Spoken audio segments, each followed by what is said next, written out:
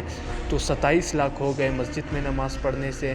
تو اس دوسرے نے جو مسواک کیا ہے, ابھی یہ 27 لاکھ کو 70 سے ضرب کرو, کتنا بڑا رقم بنتا ہے. اگر دنیاوی حساب سے اس کا حصہ ملتا تھا تو کون مسلمان ہوتا کہ گھر میں نماز پڑھتا, اور کون مسلمان ہوتا کہ بنا مسواک کے نماز پڑھتا. کیونکہ آج کل اس کامیابی کی طرف دوڑ لگائی جاتی ہے جس کا حصہ بظاہری طور پر دیکھا جائے, غائبی طور پر نہیں. صحابہ رضی اللہ تعالی عنہ کا ایمان اس طرح حضور پاک صلی اللہ علیہ وآلہ وسلم نے بنایا تھا کہ وہ ظاہری کامیابی نہیں چاہتے تھے, غائبی کامیابی چاہتے تھے. کیونکہ انہیں پتہ تھا کہ دنیا کی زندگی جو ہے نا ایسی زندگی ہے. میں ابھی مثال دیتا ہوں کہ اگر سمندر نہیں ہے, سمندر میں آپ سوئی نہیں, سوئی جو چھپتی ہے وہ ڈال دے اور اس سوئی کو نکال کر کسی زمین پر رکھ دے, اس سوئی سے جتنا قطرہ پانی نکلتا ہے